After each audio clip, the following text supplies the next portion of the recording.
Bonsoir à tous, merci de participer à ce webinaire organisé par Valtus sur le thème de la performance collective dans des situations hors normes. Pour reprendre le titre de l'ouvrage anticipateur de Jacques Robin, nous avons changé d'ère. Nous sommes passés à une ère technologique où le temps s'accélère, où la très grande vitesse devient la norme. Nous sommes passés à une ère AIR, à un ère AIR biologique qui nous met et qui nous confronte devant de gros problèmes écologiques, et nous sommes passés à une ère AIRE géographique où les individus, les organisations sont contraints d'échanger, d'interagir non plus à une échelle d'une ville, d'un pays, même d'un continent, mais ils sont obligés d'interagir mondialement. Donc, un triple changement d'air qui nous explique que finalement le monde s'est extrêmement complexifié, le monde se métamorphose, et finalement on se rend compte que la situation hors norme devient une banalité et le quotidien, le courant, devient l'exception. Alors, comment les organisations et les hommes doivent réagir et s'adapter dans cette situation hors norme pour continuer à être performants, pour continuer à être cohérents? Cela donc pose un certain nombre de questions auxquelles nous allons tenter de répondre ce soir. Les questions qui seront: allons continuer à donner du sens, comment allons continuer à donner du sens dans ce monde qui semble en perdre? Comment garder le cap dans ce brouillard? Comment donner aux équipes que l'on ne voit pas, que l'on ne touche plus, la possibilité de continuer à s'engager? Ces questions donc, et bien d'autres, deux invités vont tenter d'y répondre. Deux invités qui ont un parcours hors norme, riche et très singulier. Bonsoir Frédéric. Bonsoir. Frédéric Legrève, tu es experte en communication et communication de crise. Tu as occupé des fonctions de direction de communication dans des grands groupes internationaux, notamment dans l'automobile. Tu as été Chief of Staff pendant des années de Carlos Ghosn, en assumant aussi des responsabilités de communication de l'Alliance. Tu es aujourd'hui Senior Advisor, mais aussi manager de transition, et j'ai la chance de t'accompagner sur une mission de management de transition de Valtus en ce moment que tu pilotes de façon remarquable. Bienvenue Frédéric. Merci beaucoup. Jérôme Mandin, un autre profil au parcours singulier. Jérôme, tu as été officier de marine pendant 25 ans et dans les forces spéciales.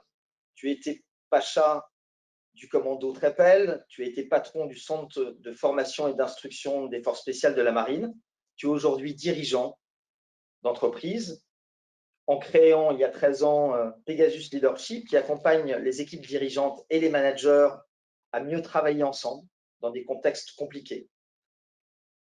Et donc, nous réunissons ces deux interlocuteurs pour pouvoir répondre aux questions que nous nous posons. Nous souhaitons que cet échange puisse être dynamique, interactif et non conventionnel. Vous êtes près de 650 inscrits, donc merci à tous. Et nous pouvons démarrer. J'ai une première question, Frédéric. Est-ce que tu pourrais nous donner une définition ou ta définition des situations hors normes? D'accord. Alors, définition, commençons par la définition d'une norme. Une norme, c'est une règle, un critère, un principe.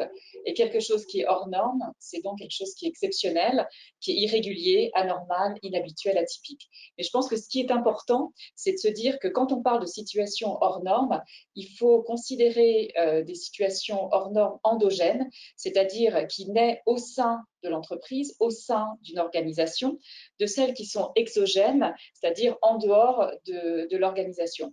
Donc, c'est toujours intéressant de se reporter à ce qui nous est arrivé dans notre vie professionnelle. Et donc, quelques exemples de situations. Alors, je vais juste les citer. On pourra revenir en détail à un moment si c'est nécessaire. Donc, tout ce qui est, je dirais, crise qui a été engendrée par l'entreprise, je pense par exemple à la situation Nissan en 1999 au moment de l'alliance avec Renault. À ce moment-là, Nissan avait une part de marché en baisse consécutivement depuis 1991. Ils avaient 1% de marge opérationnelle, alors que la plupart des constructeurs étaient plus autour de 4% et plus. Et surtout, sur 43 modèles, il n'y en avait que 4 qui étaient profitables, avec une dette qui approchait les 20 milliards. Donc, la marche était haute pour remettre Nissan sur pied. Après, je pense malheureusement à des événements plus tragiques, comme la crise des suicides chez Renault. Là, pareil, une crise assez compliquée à gérer. Des choses plus positives, la négociation avec General Motors et l'Alliance en 2006, qui ne s'était pas faite. Mais là, c'est pareil, des échanges très intéressants. La crise des espions chez Renault en 2011. Et puis, je dirais, des problèmes de conformité de production dans les usines de Nissan, par exemple, en 2017, ou certaines assemblées générales de Renault qui ont parfois été un petit peu chahutées. Donc là, c'était des crises très rapides, mais qu'il fallait réagir très vite. Donc ça, c'est pour les choses endogènes. Et comme vous le voyez, quand on travaille dans des grands groupes, mais j'imagine que Jérôme a vécu les mêmes choses, on ne se demande pas forcément comment on va sortir de la crise, mais la prochaine, ça sera quoi? Et donc, sur les crises… Et ça peut arriver vite. Et ça peut arriver très vite. Sur les crises exogènes, juste quelques exemples. Bon, la crise de 2008, on l'a tous vécue. La crise actuelle. Mais je crois que ce qui est intéressant aussi, c'est de regarder un peu les crises qui sont dues au réchauffement climatique, comme par exemple le tsunami qui a eu lieu en mars 2011. Le fameux changement d'air dont je parlais initialement. Exactement. Et là où Nissan a été extrêmement affecté par cette crise. Après, juste un dernier mot important, c'est que les collaborateurs de l'entreprise réagissent de façon différente si c'est une crise endogène ou si c'est une crise exogène. Endogène, ils vont forcément mettre en cause énormément le management de l'entreprise. Donc, la réaction doit être un petit peu différente, mais j'imagine qu'on en reviendra. Alors que quand c'est exogène, ils attendent aussi énormément du dirigeant et de l'équipe dirigeante, mais pour d'autres raisons. Donc, voilà pour une première introduction. Très clair. Merci Frédéric. Jérôme. Ouais. Moi, j'aime bien cette définition que tu viens de citer. Moi, la façon dont je vois les situations hors normes, c'est quand, si tu veux, il y a un événement qui nous oblige ponctuellement à changer de posture. Voilà. Parce qu'il va falloir organiser la décision différemment, parce que très souvent, le temps presse. La posture, c'est quoi? C'est un équilibre entre des comportements qui, en situation hors norme, vont demander des efforts supplémentaires. Et puis, c'est aussi avoir une méthode qui permette de résoudre ces situations. Et aujourd'hui, ce qu'on voit, nous, dans les entreprises qu'on accompagne ou dans les situations qu'on a pu vivre, c'est que, bien sûr, chaque organisation a ses caractéristiques, mais il y a 4 grandes familles, pour faire simple, de situations hors normes. Il y a celles qu'on identifie la plus naturellement, qui sont les urgences. Vous avez un go fast, aller intercepter entre 2 îles des Caraïbes. Vous avez l'information, il faut y aller. Donc là, c'est le temps qui crée le hors norme de la situation. Mais c'est la même chose dans les entreprises. La crise de façon plus traditionnelle, c'est très souvent lié à une notion d'urgence. Ou c'est tout simplement dans une boîte, le fameux appel du vendredi à 19h30, on avait oublié de vous mettre dans l'appel d'offres pour lequel il faut donner la réponse avant lundi matin. Voilà, ça c'est la première grande famille, je trouve, de situations hors normes, c'est quand le temps presse. La deuxième famille sur laquelle je ne vais pas trop m'étendre, c'est quand le projet ou la situation est très confidentielle. Et pour moi, le hors norme, ce n'est pas que la crise, ça peut être très positif. Une fusion, une acquisition. Imaginons qu'un laboratoire ait besoin de sortir en ce moment un vaccin plus vite que les autres. Je dis n'importe quoi, bien entendu. Bon, évidemment, la confidentialité crée le hors norme. La troisième grande catégorie, c'est quand les enjeux sont vitaux. Alors, soit au sens propre, soit au sens figuré. Vous avez dans notre ancienne vie une prise d'otage par des pirates somaliens au large de la Somalie. Il faut y aller parce qu'il y a des vies en jeu. que ce soit celle des intervenants ou celle des otages ou celle des preneurs d'otages. Pour une entreprise, ça nous est arrivé d'accompagner une entreprise qui allait sur un projet qui correspondait à 2,5 fois son chiffre d'affaires. Bon, évidemment, ça ne peut pas être traité comme d'habitude, parce que c'est vital pour cette boîte-là. Puis la dernière catégorie, c'est celle dans laquelle on est, c'est quand c'est totalement inédit. On n'a jamais fait, donc il faut tout inventer ou réinventer, et là, évidemment, on ne peut pas faire comme d'habitude, puisqu'on n'a jamais fait. Donc nos comportements et nos méthodes doivent changer. Très clair. Je rebondis sur ce que tu as dit, et j'aimerais que tu parles un peu de ton passé, quand tu étais patron du centre d'instruction des forces spéciales de la marine. Est-ce qu'on peut déjà former à l'imprévisible, des hommes à l'imprévisible, des commandos marines typiquement, et comment tu les formais, si c'est possible de le faire? Alors, évidemment, c'est compliqué, on se prépare toujours au pire. Le pire n'est jamais certain, je crois que c'est un titre de James Bond où ça doit y ressembler, mais il y a des petites choses qui marchent, qui ont marché dans notre univers et qui sont tout à fait transposables, toute proportion gardée, bien entendu, à d'autres univers, d'autres entreprises. La première chose, c'est la notion de sélection. Nous, on sélectionne au départ, puis ensuite de façon continue, des gens dont on sait que leurs caractéristiques vont leur permettre justement d'être à l'aise dans l'incertitude. La sélection initiale, elle est draconienne. Moi, il y a quelques années, donc, quand je dirigeais ce centre de formation, sur une centaine de candidats qui avaient plus ou moins comme ambition de rentrer dans les commandos marines, à la fin du cycle de sélection, il en restait 5. Voilà. On parlera peut-être de la personnalité après, justement. Exactement. Mais cette sélection, elle ne s'arrête pas au premier stade. Dans nos unités, tous les 3, 4, 5 ans, vous repassez par un système de sélection qui vous qualifie ou pas pour les étapes supérieures. Donc d'abord, ça cultive l'humilité, parce que rien n'est jamais gagné, et c'est aussi une façon en permanence de s'assurer que les gens que l'on prépare sont dans les bonnes normes. La deuxième chose, c'est la formation. La formation, c'est à la fois monter les gens en compétences techniques. Aujourd'hui, vu la technicité des métiers dans les forces spéciales, il faut pratiquement 7 ans pour former un opérateur de force spéciale. Vous vous rendez compte? Ça ne veut pas dire que pendant 7 ans, il ne fait rien, mais il est un petit peu comme un médecin. Il va d'abord être externe, et puis interne, etc. etc. Voilà, c'est un peu ce schéma-là. Et la formation, c'est aussi très fort chez nous parce que c'est le moyen de transmission. C'est-à-dire que les gens qui forment sont ceux qui, avant, étaient dans les postes de ceux qu'ils forment. Voilà. Donc, il y a cette transmission qui se fait au travers de la formation. Donc, sélection, formation. La troisième chose, c'est l'entraînement. L'entraînement, je sais que parfois, c'est un gros mot dans les entreprises, mais pas tant que ça, finalement. La préparation. Exactement. S'entraîner. Moi, je me souviens dans les années 80, quand j'ai attaqué comme jeune officier mon cycle de formation pour entrer dans les commandos marines, la première chose que nous a dit notre instructeur, comme quoi ça m'a marqué 35 ans après, c'est l'entraînement ne finit jamais. Ça s'est arrêté là. Des entraînements que l'on fait pour se préparer à l'imprévisible, c'est une espèce d'enchaînement de cocktails d'ennui programmés. Voilà. Ce qui nous permet, on dit souvent, entraînement difficile, guerre facile. Voilà. C'est un lieu commun, mais c'est exactement ça. Ça permet juste de challenger les capacités d'adaptation des gens et de leur montrer qu'ils sont capables de faire des choses incroyables aussi. Puis la dernière chose, donc sélection, formation, entraînement, c'est la planification. Moi, j'adore la planification, mais je déteste les plans. C'est Churchill aussi qui disait ça, Eisenhower.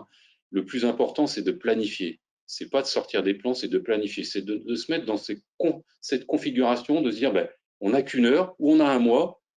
Réfléchissons à tout ce qu'on appelle chez nous les canons conformes. Je peux vous assurer que quand vous rentrez dans les commandos marines, a priori, c'est pas pour aller passer des heures dans une salle, dans une war room, comme on appelle ça chez nous, pour planifier. Vous n'avez qu'une envie, c'est d'y aller.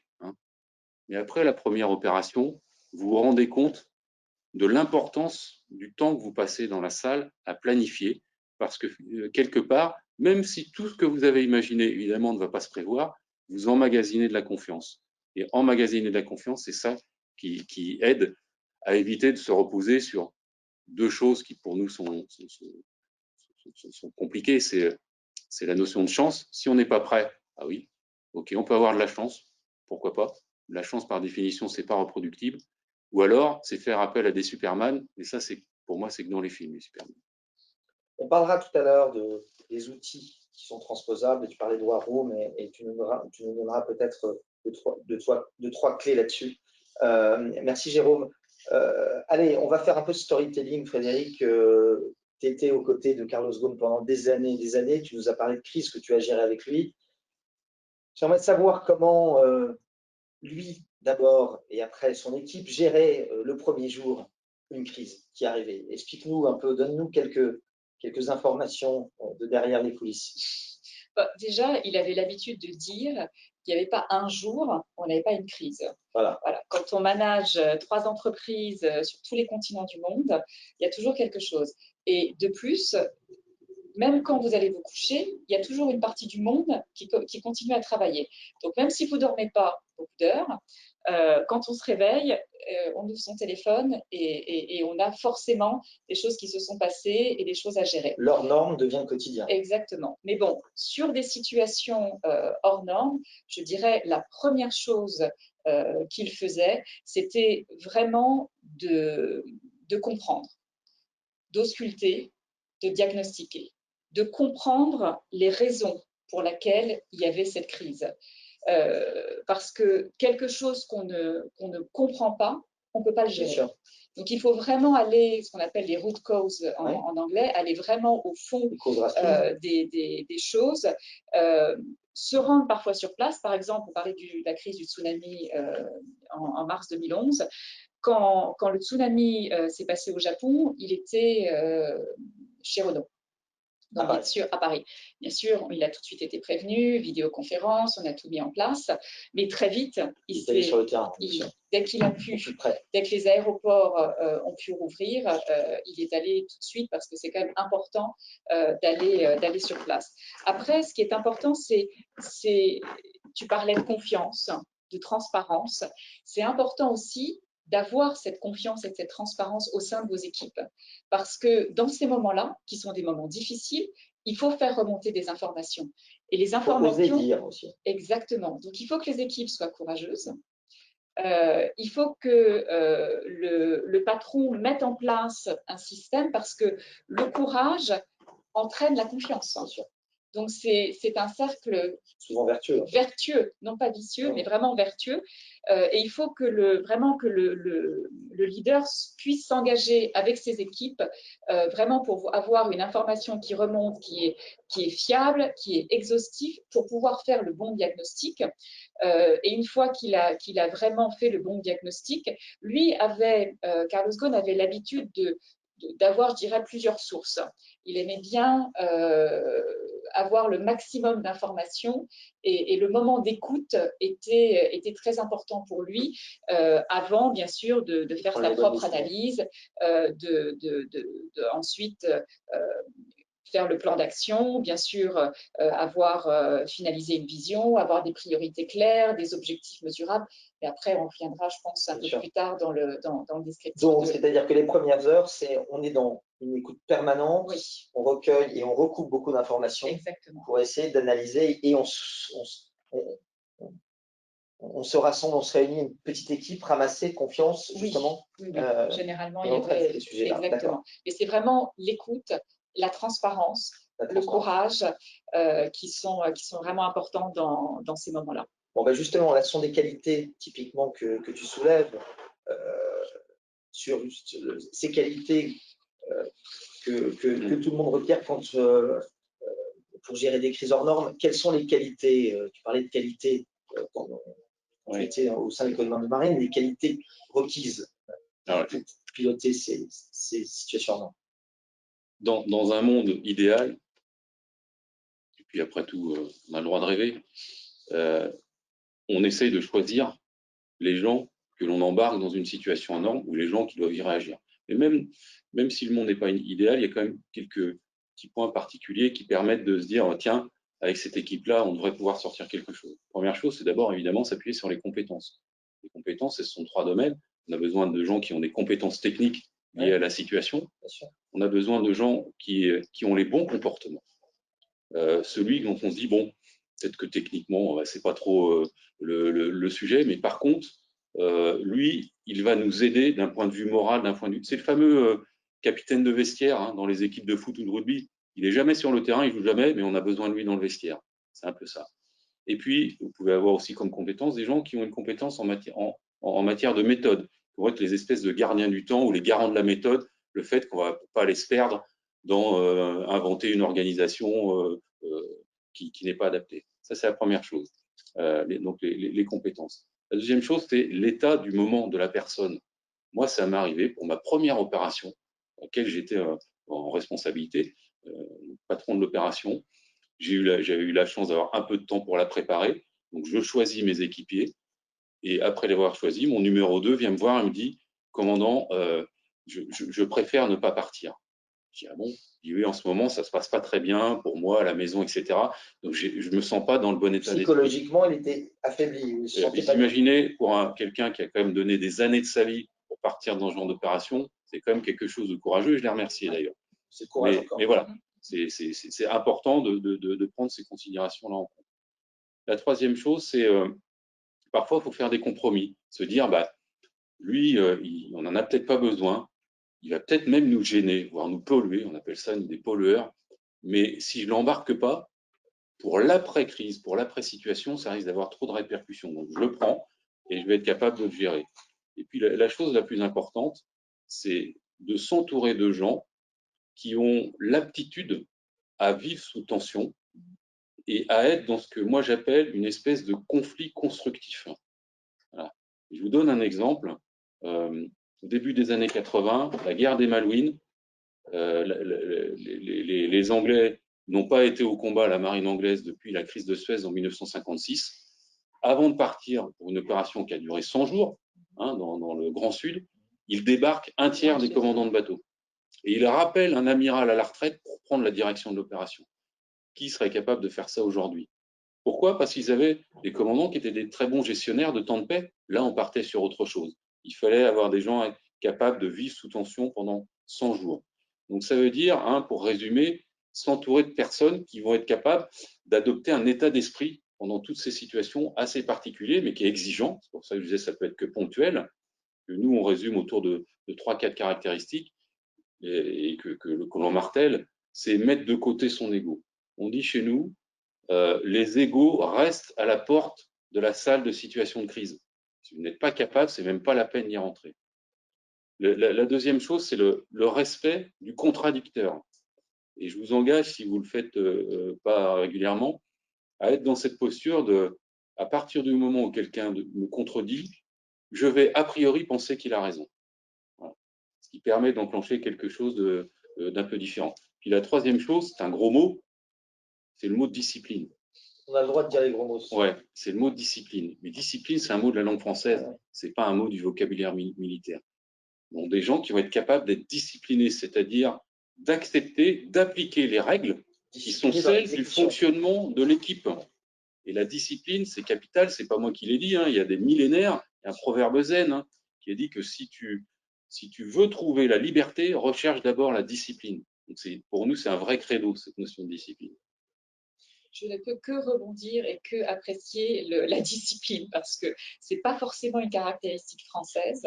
Et pour avoir travaillé avec des cultures asiatiques et principalement la culture japonaise, qui est un peuple extrêmement discipliné, j'ai tellement appris à leur côté de savoir c'est quoi la discipline et qu'est-ce que ça peut apporter et combien de temps on peut gagner justement quand on est extrêmement discipliné. Et aujourd'hui, c'est clé dans toutes les organisations, que ce soit des entreprises de services, des entreprises industrielles, il faut de la discipline.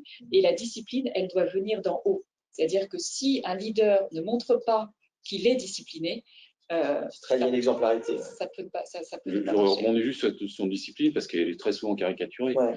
Pour nous, être discipliné, c'est obéir, c'est pas exécuter. Et si on veut aller même encore un peu plus loin, c'est je veux faire de toi mon disciple. Et on va faire ensemble parce que tu crois en ce que l'on a décidé ensemble. Donc, tu as un devoir d'obéissance et non pas d'exécution. L'exécution, c'est je ne suis pas responsable. J'obéis, c'est-à-dire je ne suis pas forcément d'accord, mais j'obéis parce que je suis discipliné. C'est vrai que c'est un gros mot dans certaines entreprises. J'ai oublié de le dire, mais n'hésitez pas à nous envoyer vos questions et je commence à en recevoir un certain nombre. Donc, nous allons les traiter et bien sûr, celles que nous ne pourrons traiter, nous les traiterons par écrit, nous enverrons les réponses. Comment, là, on va parler un peu de Covid, malheureusement, il faut en parler.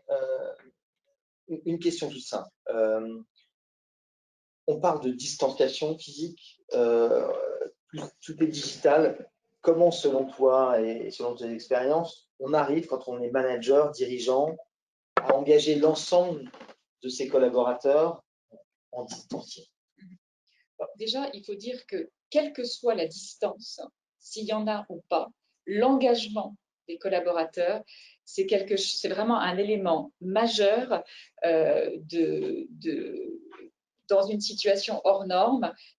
Il faut vraiment pouvoir engager, et non pas seulement avec ses collaborateurs, mais l'ensemble des parties prenantes, donc que ce soit en externe, ses clients, ses fournisseurs, ses partenaires, la communauté locale.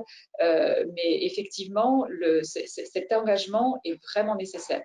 Pour pouvoir engager, il faut commencer par le message. Le message doit être clair, simple. Le storytelling, comme on l'appelle, est primordial. Et après, il faut vraiment faire attention à ce que le storytelling soit en ligne avec le story doing. C'est-à-dire qu'il ne faut pas qu'on dise des choses et qu'on fasse le contraire. Pas d'écart. Et quand on communique avec des collaborateurs qui ne sont pas physiquement au bureau, on peut utiliser plusieurs outils, je dirais, en fonction du message, de la fréquence, et le mieux, parfois, c'est de les mixer. Alors, aujourd'hui, on utilise beaucoup la vidéoconférence, mais là, c'est pareil. Attention à la façon dont on l'utilise. Il faut que, si ça soit quand même un message assez avec des news, il faut qu'il y ait du contenu.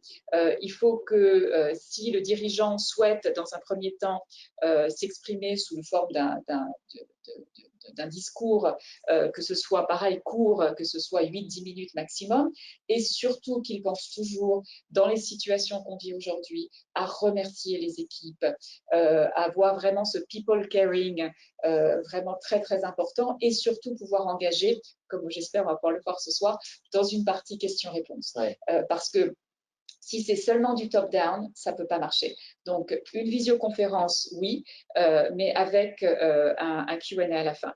Après, il y a d'autres méthodes. Ça peut être une vidéo qu'on poste sur son site intranet. Là, un petit truc qui peut être intéressant quand on fait une vidéo, c'est de dire, au lieu de dire, voilà, je vous fais ma déclaration face caméra, prenez quelques collaborateurs et demandez-leur de vous poser les questions. Et que ces questions soient les questions que tous les collaborateurs se posent. Donc, ça peut être une autre façon de le faire. Après, il y a l'email, il y a les sites internet, intranet, je dirais les différents médias sociaux. Mais ce qui est important, c'est vraiment de pouvoir susciter le ralliement, la motivation et d'engager. Et il faut aussi que le top management soit lui-même engagé sur ses résultats. Pour ça, je donnerai juste un exemple. Je pense que tout le monde s'en souvient. En 1999, quand Carlos Ghosn a pris les clés de Nissan, il a bien sûr écouté pendant un certain temps pour bien faire le diagnostic. Il a donné des objectifs clairs. Il a engagé tous les collaborateurs sur des objectifs clairs, mais il a aussi il s'est engagé et il a engagé son comité exécutif en disant si c'était des objectifs sur 3 ans. Si dans 3 ans, les objectifs ne sont pas atteints, on s'en va. Nous, on démissionne parce qu'on n'aura pas rempli notre contrat. Donc, il faut vraiment aussi montrer que le top management est vraiment engagé sur des objectifs et des objectifs clairs. Tu veux réagir par rapport à ce qui a été dit sur la gestion de la distance et les collaborateurs? Non, pas spécialement, parce que je trouve que c'était très complet. Moi, ce qui en sort, c'est le sujet d'après, mais c'est qu'on voit derrière tout ça qu'il y a ce besoin quelque part de pouvoir résister à la tension. Il est là le sujet. Rester le plus long. Comment on peut maintenir les gens, pas sous tension, mais maintenir les gens en bon état malgré la tension. Voilà. Et la distance. nous, l'objectif dans nos opérations, aujourd'hui, et aujourd'hui, exténueux, ouais, bien sûr.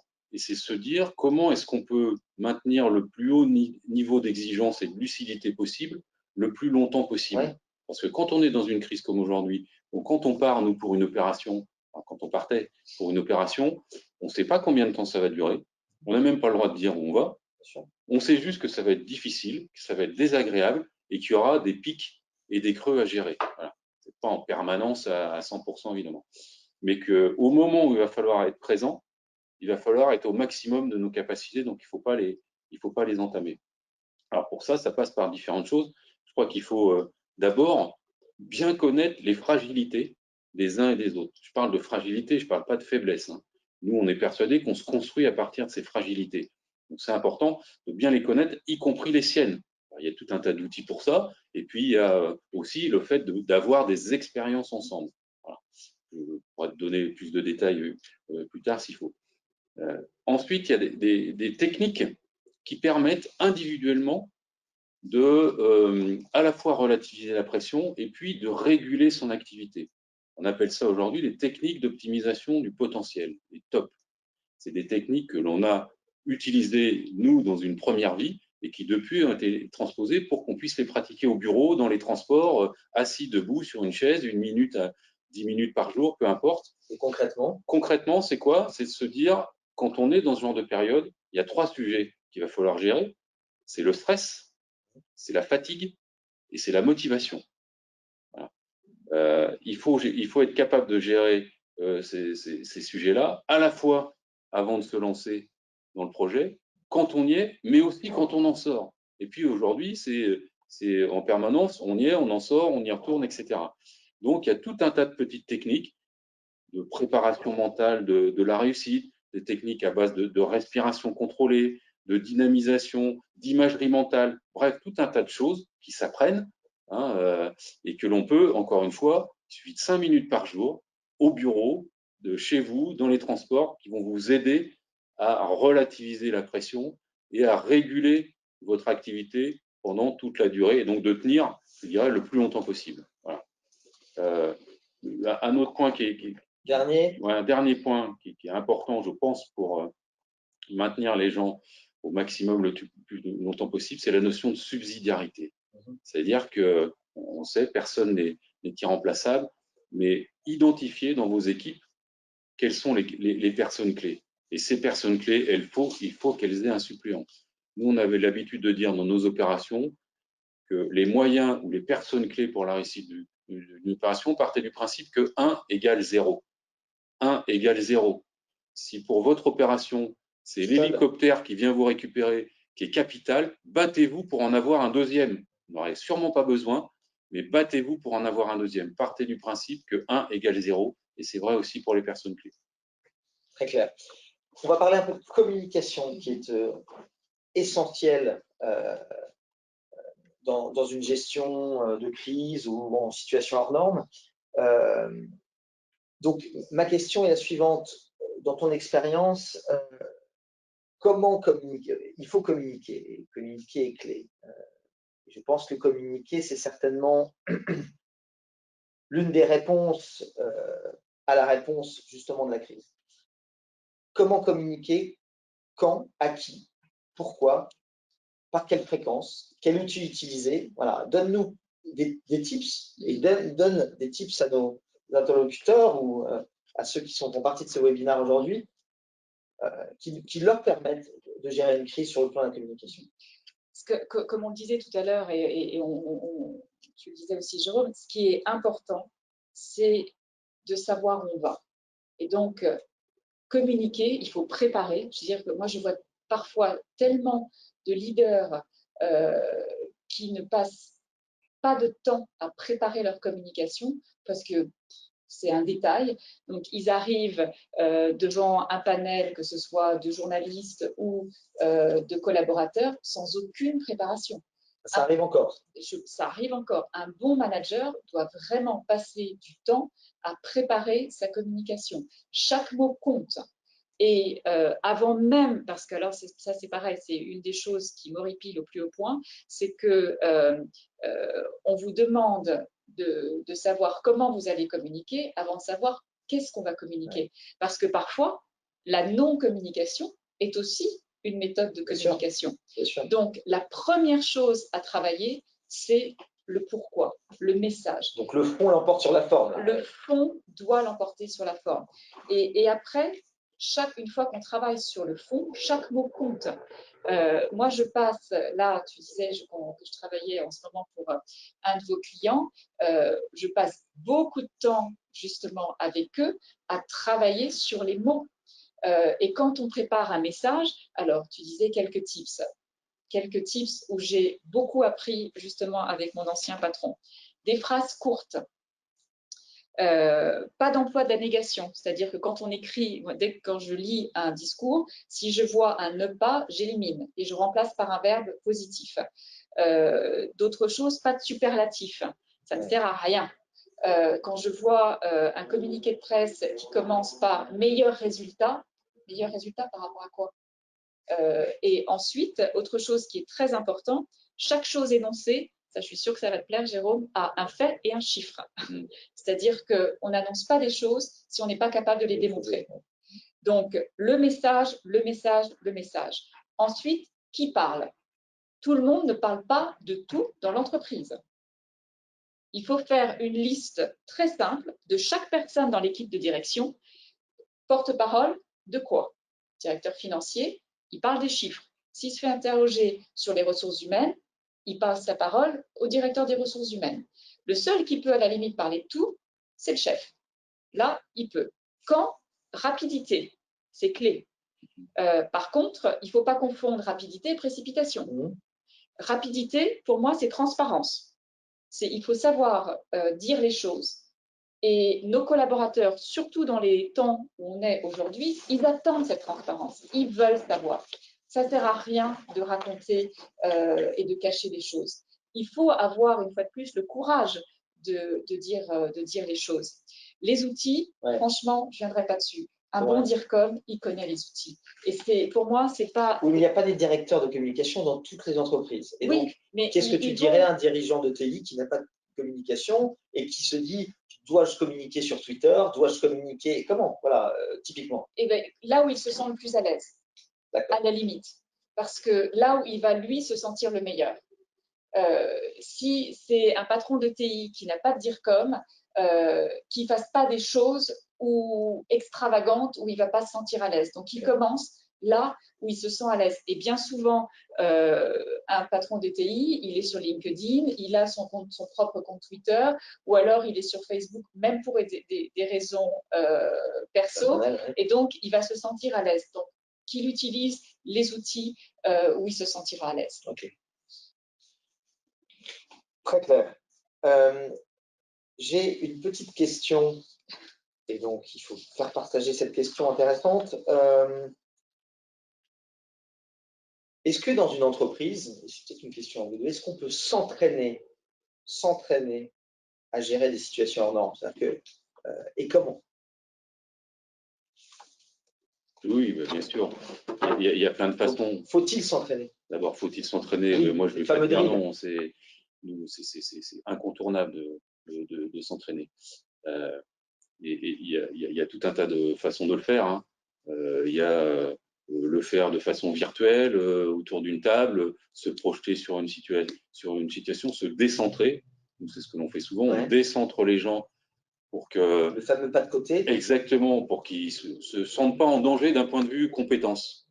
Voilà. Sauf que la façon dont ils les sentent est très révélateur de ce qu'ils sont. C'est ça qui est intéressant aussi. Donc, on peut le faire. Quel commercial ne s'est pas entraîné avant d'aller rencontrer un client?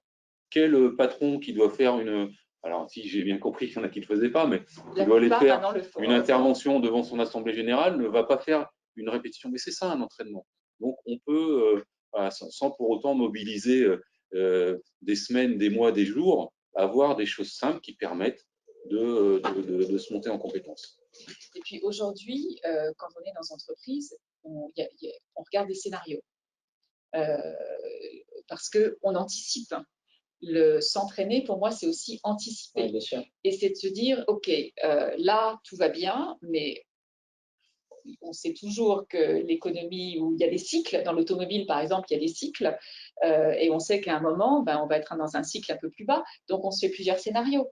Vous avez le scénario noir, le scénario gris, le scénario rose, et c'est ça, s'entraîner, c'est se dire, regarder plusieurs scénarios et de mettre l'entreprise vis-à-vis de ces scénarios, quelles sont les différentes actions que l'on prendra. Donc oui, aujourd'hui, il faut s'entraîner, il faut se préparer, il faut essayer d'être au maximum en proactivité et pas en réactivité.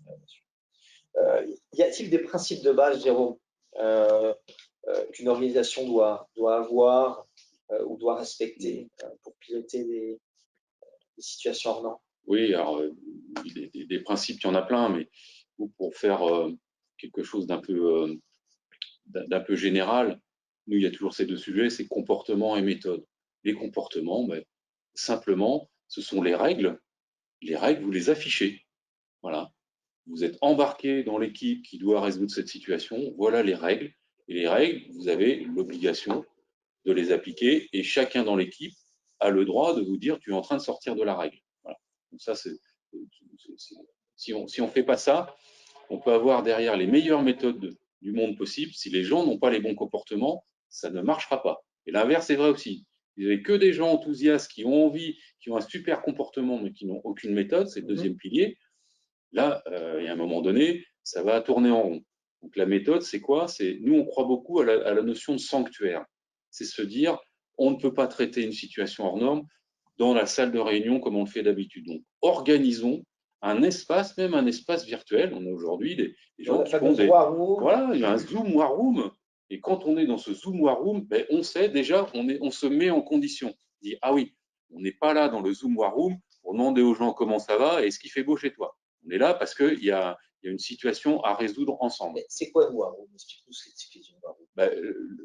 La War Room, c'est au-delà d'une salle, c'est un état d'esprit dans lequel on se met pour se dire cristallisons l'intelligence collective de nos collaborateurs pour sortir non pas la décision parfaite, mais la meilleure décision possible, ou en tout cas la moins mauvaise, avec les contraintes de temps, de moyens que l'on a actuellement.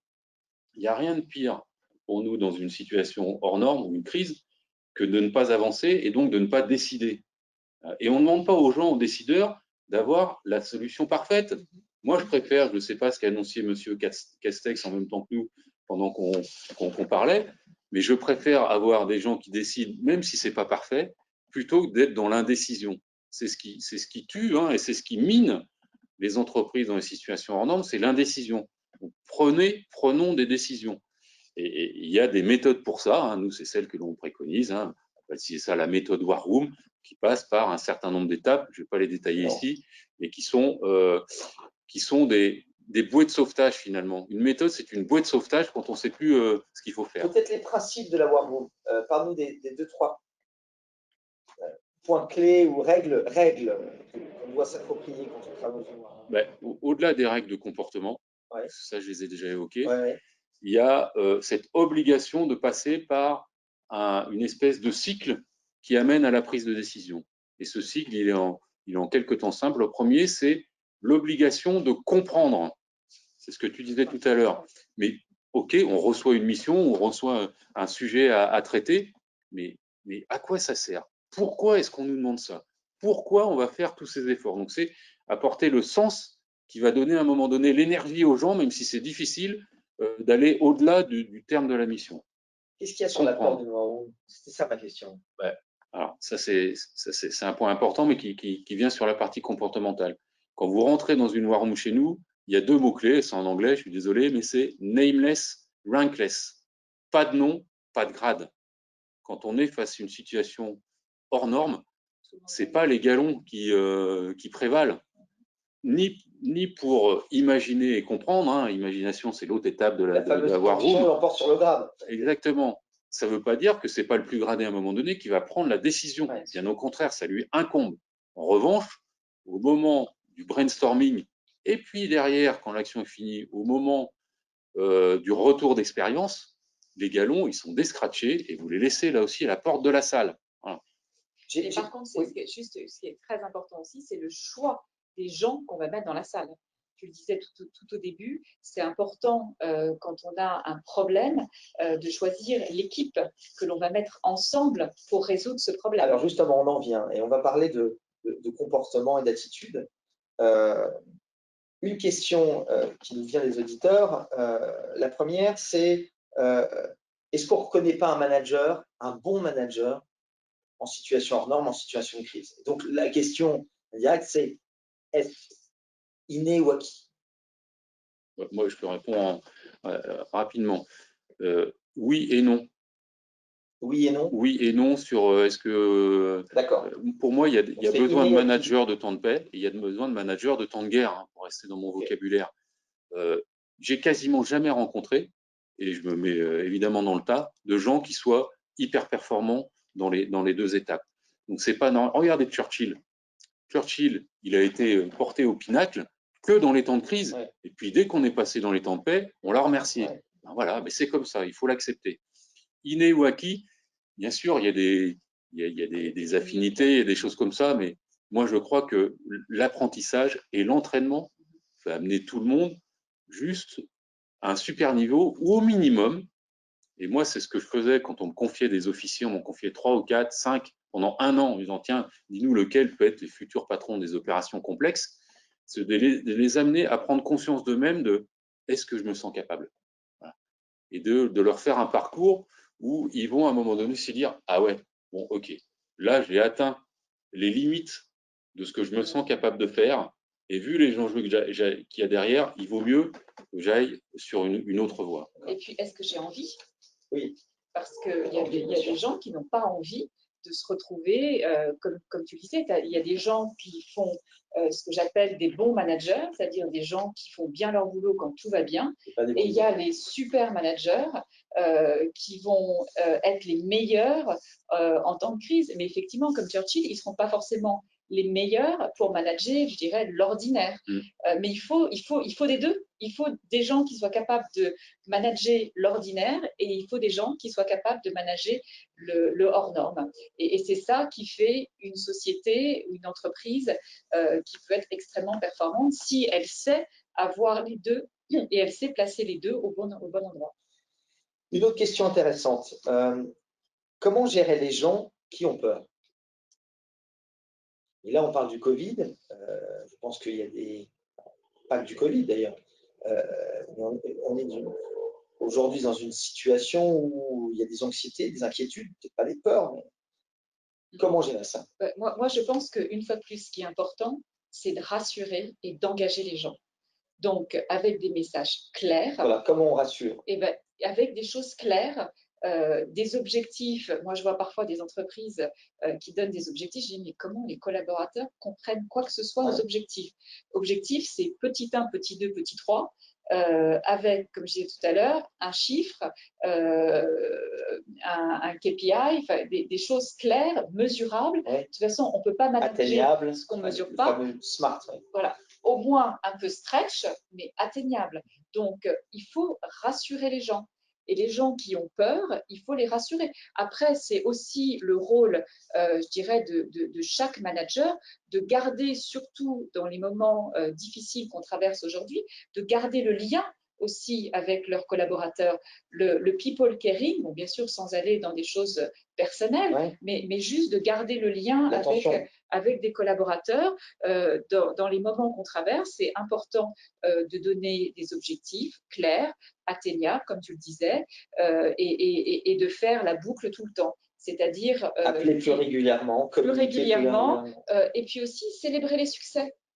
Parce qu'on oublie. Le plaisir. On oublie le plaisir, on oublie l'émotion. C'est important de célébrer les succès. Je disais tout à l'heure de remercier. Tous ces mots-là, on est passé une fois de plus dans du vocabulaire très négatif. Et si on fait juste attention d'utiliser un vocabulaire un peu plus positif, on rassure. Sur la peur? Ouais, c'est un vaste sujet et puis chaque cas est un cas particulier. D'abord, moi, je voudrais dire que avoir peur, c'est normal. Ceux qui n'ont pas peur aujourd'hui dans ce genre de situation, pour moi, ce sont des inconscients. Ils sont plus dangereux que ceux qui ont peur. Et ensuite, il faut effectivement rassurer, en tout cas apporter les éléments qui vont permettre à chaque personne de trouver son moyen de combattre cette peur. Pour certains, c'est du sens. C'est ce qu'on disait déjà tout à l'heure, c'est leur donner le sens.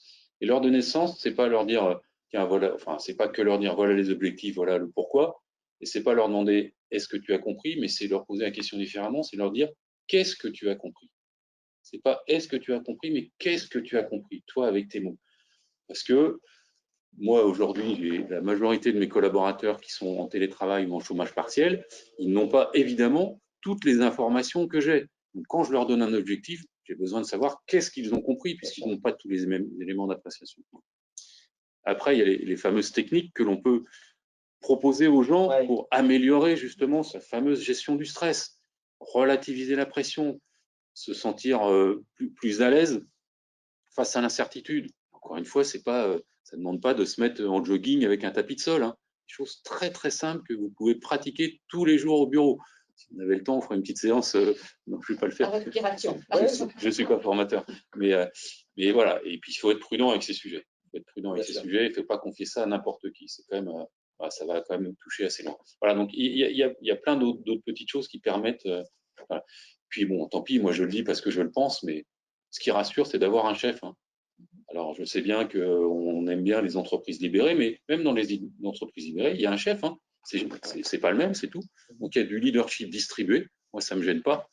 Mais d'avoir un chef, regardez, qu'est-ce qui se passe sur un bateau quand il y a la tempête? Tout le monde se tourne vers le commandant. Voilà. Ben oui, c'est comme ça. Donc, ça rassure d'avoir un chef et ça fait peser un poids encore supplémentaire à ceux qui ont cette responsabilité. Et c'est aussi pour ça qu'on aime ça. Hein. Encore faut-il que le chef soit le bon. Mais ça, c'est un autre sujet. Une question intéressante qui justement pose la question suivante. La gestion de crise redonne-t-elle du poids ou du crédit à l'expérience et à la maturité versus la créativité, l'enthousiasme, la légèreté des générations Y et Z? Est-ce que typiquement, vous ne croyez pas que pour gérer des crises ou du hors norme, il faut donc de l'expérience, de la maturité?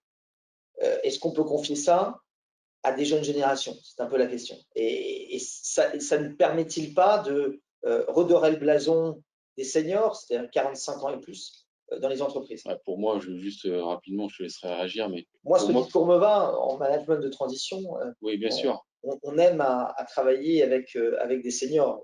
Moi, c'est comme dans tout. Tout est une question d'équilibre. C'est pas que des très expérimentés ou que des très jeunes.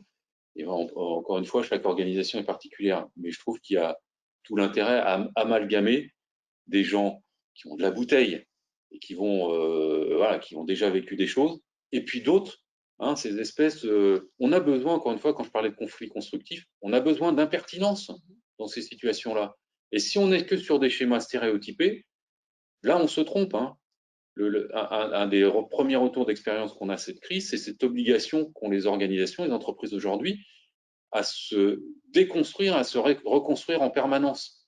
Et c'est pas parce que ça a bien marché avec de telle façon il y a quelques jours qu'il va falloir le reproduire demain. Non, on est obligé de se réinventer.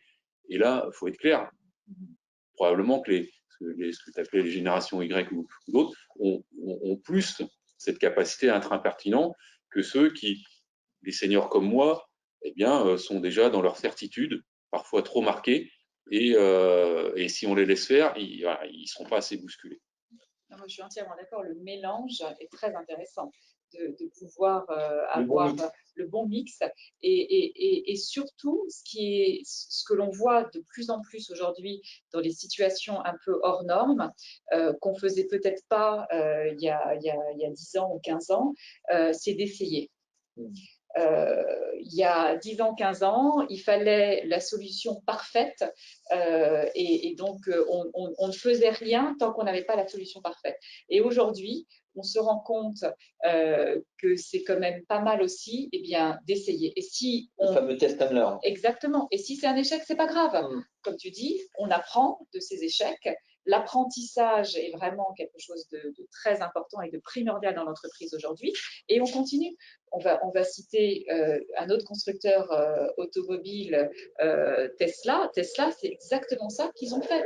Et ils mettent sur leur marché des véhicules qui ne sont pas parfaits, mais ils l'ont tellement bien expliqué au client que même le client accepte cette imperfection qu'il n'accepterait jamais d'une Mercedes ou d'une BMW, pour citer le haut du marché. Donc, c'est ça qui est intéressant. C'est le mixage, c'est le test and learn et c'est l'apprentissage. Une question qui te revient là, des auditeurs, et on parle là de multiculturalité.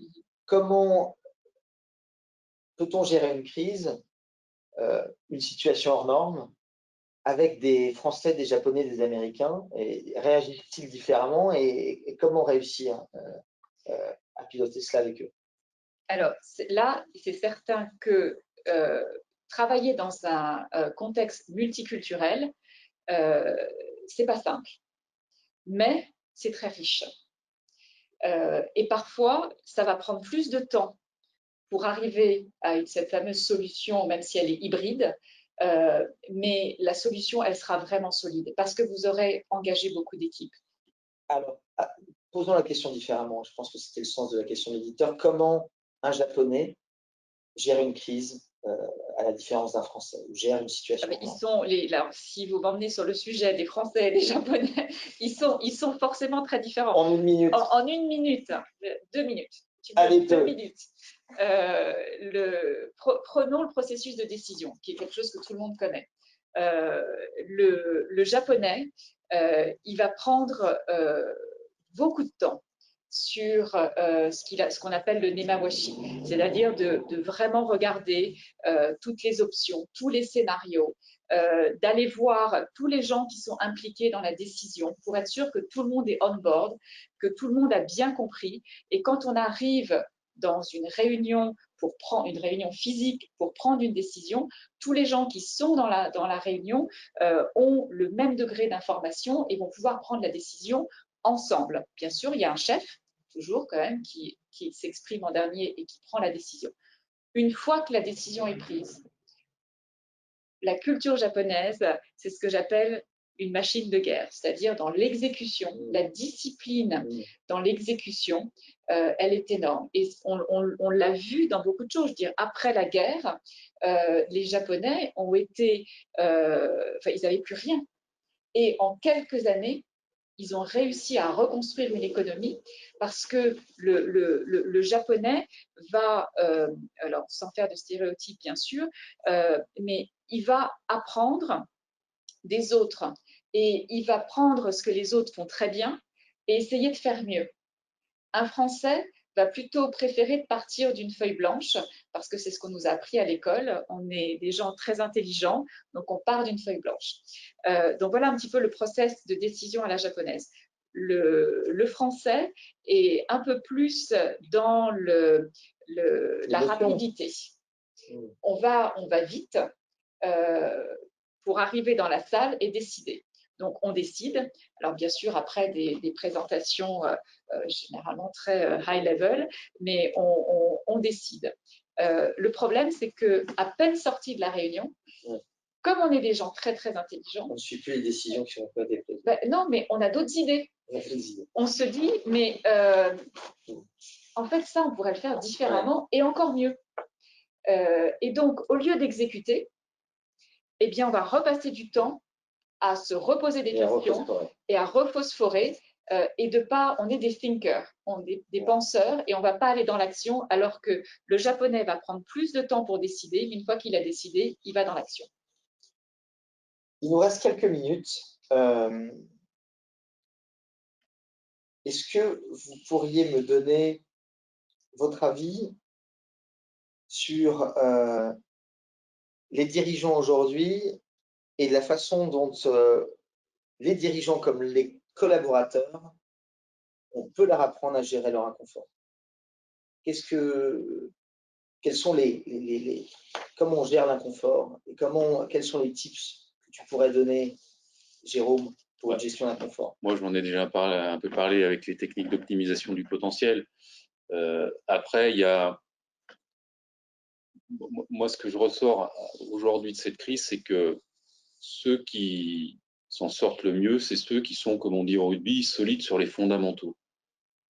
Ces fondamentaux les aident probablement à gérer leurs inconforts et à construire et reconstruire des nouveaux murs, des nouvelles cloisons, parce que les fondations, elles sont solides. Les fondamentaux, c'est quoi? C'est d'abord le collectif. Nous, notre vie nous a convaincus qu'on n'avait de valeur que par les autres, quel que soit notre niveau d'excellence. Donc, on ne s'en sortira pas tout seul. Donc, appuyez-vous et consolidez votre collectif. Le deuxième point de ces fondamentaux, c'est la notion d'engagement. Il n'y a rien de pire. Vous parliez tout à l'heure de l'indécision. Nous, le mot, je pense, que l'on déteste le plus au monde, c'est le mot subir. D'ailleurs, c'est une autre des maximes qu'on a dans nos war rooms, c'est prière de ne pas subir. Et c'est pas un ordre, c'est juste une intention, voire même une injonction. Voilà. Subir, il n'y a rien de pire. Et donc, cultiver l'engagement, c'est-à-dire soyez audacieux, prenez des risques. Et puis, si c'est pas la bonne décision, il sera toujours temps de faire machine arrière. Aussi participer, imposez-vous. Oui, exactement. Et puis, la dernière chose, c'est cultiver votre capacité à vous remettre en question. Voilà. C'est normal aujourd'hui, comme je disais, de reconstruire et de déconstruire en permanence. Donc, c'est pas très grave. Il faut juste l'accepter. Et puis, quelque part, c'est quand même, moi, je préfère ça plutôt que de reproduire toujours la même chose. Donc, voilà. Plus vous serez solide sur vos fondamentaux et plus les inconforts, ils seront atténués. Et quelque part, une crise peut être aussi une opportunité. Bien sûr. Ça peut être une chance de changer les choses, de se remettre en question. Et la crise d'aujourd'hui nous le montre complètement. C'est très difficile parfois de se remettre en cause, parce qu'une fois de plus, il faut se poser les bonnes questions, analyser, regarder, écouter, regarder ce que les autres font, parce qu'une fois de plus, il y a beaucoup d'idées, à mon avis, parfois autour de soi, et on ne les regarde pas forcément, et ça peut venir d'une autre industrie, d'une autre société de services. Donc, surtout, ne pas hésiter à regarder ce qu'il fait et à se remettre en cause. Un dernier conseil que vous pourriez donner aux gens qui nous écoutent sur un comportement à avoir, une attitude à avoir vis-à-vis de son management ou de ses équipes? Moi, je vais... ce sera très, très rapide, un peu en guise de conclusion, mais je trouve que les entreprises ont passé beaucoup de temps, et c'est très bien, ces derniers mois, ces dernières années, à écrire, à décliner leur raison d'être. Donc les gens savent maintenant ce qu'ils sont. Moi, ce que je vous invite à faire, c'est donner à vos collaborateurs aujourd'hui des raisons de faire. Voilà. Passer de la raison d'être aux raisons de faire. Très clair. Engagez vos collaborateurs, communiquez. People, people, people. Au final, toutes les entreprises, ce sont des hommes et des femmes. Et donc, il faut s'en occuper. Très joli mot de la fin. Merci beaucoup, en tout cas, d'être intervenu avec nous et avec Valtus. Et j'espère que vous avez apprécié cet échange. Nous avons pris beaucoup de plaisir à discuter ce soir. Et à très bientôt. Merci.